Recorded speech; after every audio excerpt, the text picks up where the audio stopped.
कभी आपने किसी मूषक को देखा है? उसे सदैव कुछ न कुछ चाहिए होता है, कुतरता रहता है दिन भर रात भर। कभी आपके रसोई घर से कुछ उठा लेगा, कभी भंडार से कुछ उठा लेगा, कभी आपके वस्त्र फाड़ देगा, कुछ उठा के अपने बिल में ले जाएगा। किंतु आप देखिए, उसे कभी संतुष्टि नहीं मिलती, उसका पेट कभी नहीं भरता। इसी के विपरीत होती है नदी। किसी से कुछ नहीं चुराती, केवल बांटती है। अपने इस जल को इस प्रकृति में बांटती, इस धरा को सींचती जाती है, इस प्रकृति को एक नया जन्म देते जाती है। और यही नदी जो सदैव केवल बांटती है, आप देखेंगे कि ये कभी खाली नहीं होती। इससे आप क्या समझे? जो सदैव छीन कर खाता है वो सदैव भूखा रहता है। जो व्यक्ति सदैव सब में बांटता है उसे ये भूख कभी नहीं सताती। वही मूषक जो सबसे छीनता है अकेला पड़ जाता है, उसके शत्रु बन जाते हैं। वही नदी जो सब में केवल बांटती है, उसे लोग माता समझकर उसकी पूजा करते हैं। इसलिए छीनने में नहीं, बांटने में विश्वास रखें। भाग्य, कितना सुंदर शब्द है ये भाग्य। किंतु जितना सुंदर है उतना ही रहस्यमय भी है। कब क्या हो जाए कोई नहीं जानता। लोग कहते हैं कि भाग्य में जो लिखा है उससे अधिक कुछ नहीं मिलता, उससे कम भी कुछ नहीं मिलता। नियति की जो लिखी है वो कभी नहीं मिटती। किंतु कोई ये नहीं समझता कि नियति आपकी नीयत से बदलती है। यदि आप शुभ विचार रखेंगे, शुभ कर्म करेंगे, तो नियति आपके साथ अशुभ होने ही नहीं देगी। कभी आकाश में पंछी को देखिए, वो कभी भी भाग्य पर निर्भर नहीं रहता। चाहे कितना भी तूफान आए, कैसी भी हवा चले, घूमता है एक एक तिनका उठाकर। अपना सौभाग्य, अपना घर स्वयं बनाता है, अपनी संतान को अस्तित्व में लाता है, उसका पालन पोषण करता है, उसे उड़ना सिखाता है। भाग्य पर निर्भर कभी नहीं रहता। और यही बात हमें भी तो सीखनी। स्मरण रखिएगा, आपका भाग्य कोई लिखी हुई नियति नहीं है।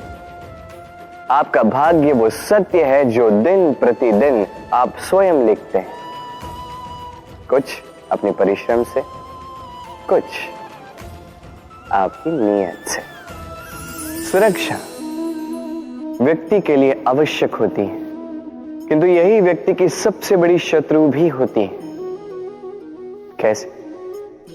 सोचिए, एक व्यक्ति जब सुरक्षित वातावरण में होता है तब उसमें आलस आ जाता है। वो जानता है कि ना मुझे भविष्य के लिए कुछ करना है, ना आज के लिए कुछ करना है, केवल जीवन जीना है। इस सुरक्षा चक्र से बाहर निकलना अति आवश्यक है। सोचिए, पंछी जो अपनी संतान को जन्म देता है, कुछ समय के पश्चात उसे घोंसले से निकाल देता है। क्यों? यदि ऐसा नहीं किया तो वो संतान जीवन जीना सीखेगी ही नहीं। यदि उसे डाली से नीचे नहीं फेंका तो संतान उड़ ही नहीं पाएगी, उसके पंख सशक्त नहीं होंगे, वो स्वयं का घोंसला बनाएगी ही नहीं। पंछी अपना घोंसला तब बनाते हैं जब उनके अभिभावक उन्हें छोड़ देते हैं। स्मरण रखिएगा, आप सुरक्षा चक्र से बाहर निकलेंगे, संकट आएंगे जिसके कारण आप सतर्क होंगे, उनका सामना करोगे तो आप बलशाली होंगे। अब वो संकट दोबारा ना आए इसलिए आप योजना बनाओगे। यदि आप स्वयं का विकास चाहते हैं तो जब भी आपको लगे कि आप एक सुरक्षित वातावरण में हैं, एक सुरक्षा चक्र में हैं, तो इस घेरे से बाहर निकलिए। यहां है आपका विकास। ये उस नौका का प्रतिरूप है जो हमें धारा पार कराती है। अब सोचिए कैसी बात है ये। वो विशाल नौका जो हमें धारा पार कराती है, उसका निर्माण धारा में नहीं, धरा पर होता है। और यदि हम इसे नदी तक पहुंचाना चाहें तो हमें आवश्यकता होती है किसी बैलगाड़ी की अथवा अश्वगाड़ी की। उसमें रख के इसे ले जाते हैं। अब यदि मार्ग में कोई नदी आ जाए, कोई धारा आ जाए और उसे पार करना हो तो इस बार नौका पर उस गाड़ी को रखा जाता है और फिर पार किया जाता है। अर्थात ये यात्रा संपूर्ण हो ही नहीं सकती यदि दोनों का सहयोग ना होता। इसीलिए ये कहावत है, कभी नौका तो कभी गाड़ी। ये हमारे जीवन में अत्यंत महत्वपूर्ण है। हमारे संबंधों में अत्यंत महत्वपूर्ण है संयोग। सदैव साथ मिलकर चले, सदैव संयोग कर, सदैव सुखी रहेंगे। व्यक्ति का व्यक्तित्व कैसे बनता है, आपको क्या लगता है?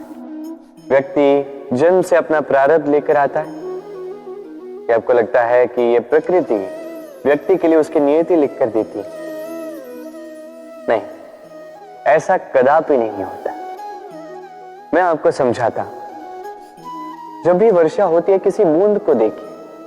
अब ये बूंद जहां गिरेगी उस पर निर्धारित करता है कि आगे क्या होगा। यदि ये बूंद गिरती है किसी खेत में तो ये किसी नए पौधे को जन्म देगी। यदि वो गर्म तवे पर गिरी तो स्वयं को भस्म कर देगी। यदि वो किसी सर्प के मुख में गिरती है तो विष बन जाती है। सीप के मुख में गिरती है तो मोती बन जाती है। यदि वही किसी पत्ते पे गिरे तो ओस बन जाती। एक ही बूंद, किंतु उसकी संगत उसका भविष्य और उसका व्यक्तित्व निर्धारित करती है। अब वो तो केवल एक बूंद है, उसके हाथ में है केवल गिरना। कहां वो भी वो निर्धारित नहीं कर सकते। किंतु आप मनुष्य हैं। आप चुन सकते हैं कि आपकी संगत क्या होगी, किन लोगों के साथ आप पलेंगे बढ़ेंगे।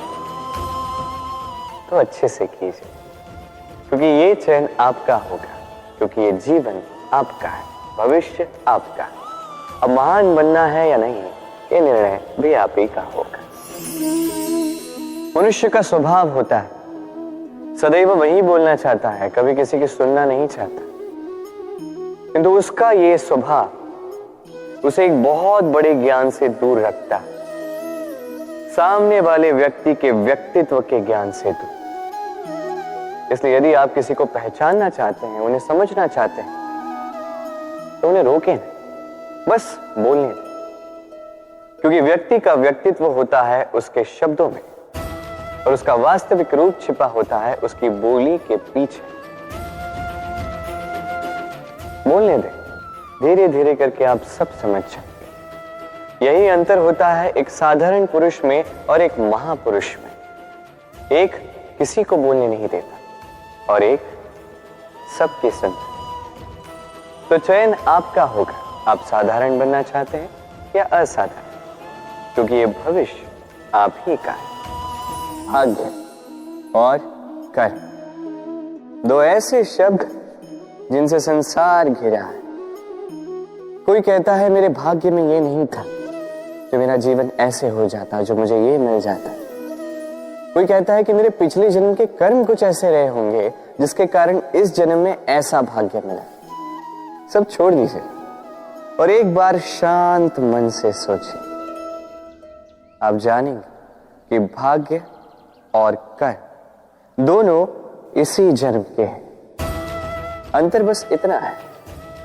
बात की जाए भाग्य की, तो इस भाग्य से आप जितनी आशा करोगे उतनी ही निराशा पाओगे, क्योंकि ये आशा आपको कर्म करने से रोकती है।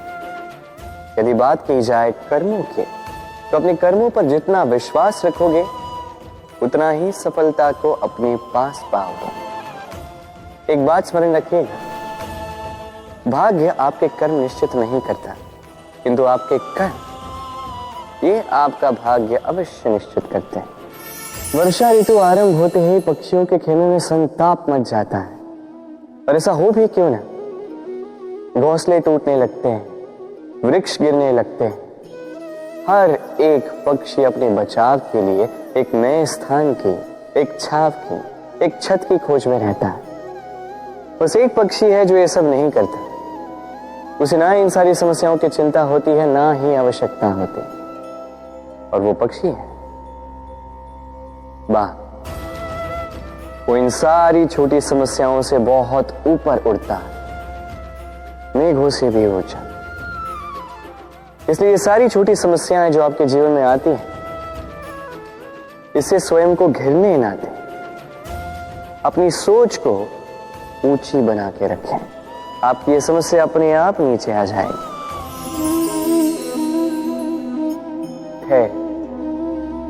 ये धैर्य क्या है? कोई गुण, कोई भाव, कोई सोच? मेरे लिए ये धैर्य एक सवारी। आप सोच रहे होंगे कि ये कैसी सवारी?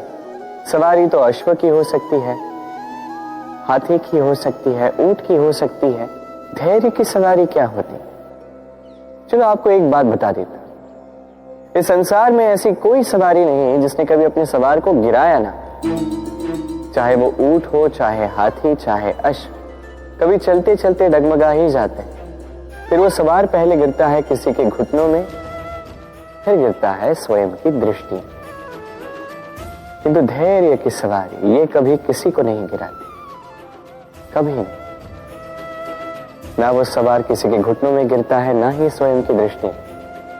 क्योंकि धैर्य आपको विवेक देता है, विवेक आपको योजना देता है, और योजना देती है आपको शक्ति अपने लक्ष्य को पाने।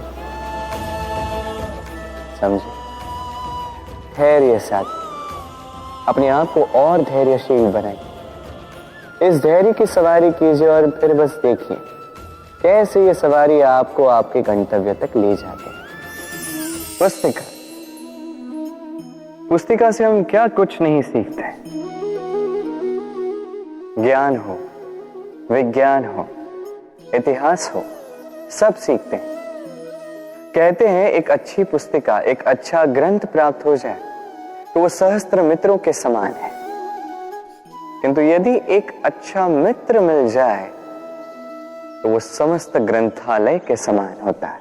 वो आपको कर्म का ज्ञान देता है, सफलता का विज्ञान समझाता है, वो आपको इतिहास में अमर कर देता है। इतना ही नहीं, वो केवल आपको मार्ग दिखाता नहीं, अपने साथ लेकर उस मार्ग पर चलता भी है। इसलिए यदि जीवन में आपको कोई अच्छा मित्र मिल जाए तो उसे सहेज कर रखें, उसे संभाल कर रखें, जीवन संभल जाएगा।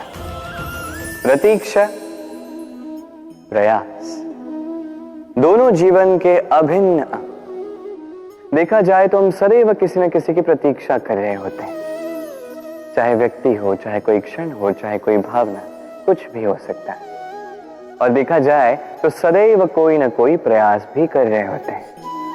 जैसे सफलता के आने की प्रतीक्षा, असफलता ना आए इसके लिए प्रयास, सुख आने की प्रतीक्षा, दुख ना आए इसके लिए प्रयास।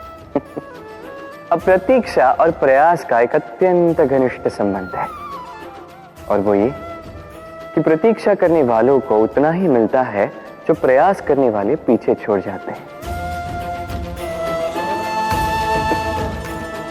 तो प्रतीक्षा नहीं, प्रयास कीजिए, क्योंकि प्रयास में ही सुख की आस है। सूर्य का ताप कितना प्रखर होता है, सारी वनस्पतियों को सुखा देता है। तालाब हो, सरोवर हो, नदियां हो, सभी सूख जाते हैं। किंतु कभी आपने सुना है सूर्य के ताप से समुद्र सूख गया? ऐसा कभी नहीं होता। और यही छिपी है एक अमूल्य जीवन की सीख। समुद्र की भांति स्वयं को धैर्यशील बना दोगे, स्वयं में वो संयम लाओगे, तो कठिनाइयों की धूप आपको कुछ नहीं कर सकती। आपसे वो भाप निकलकर एक मेघ बन जाएगा जो जाके सूरज को ढक देगा, और फिर होगी केवल सफलता की वर्षा। तो आइए और मेरे साथ धैर्य से कहिए, राधे राधे।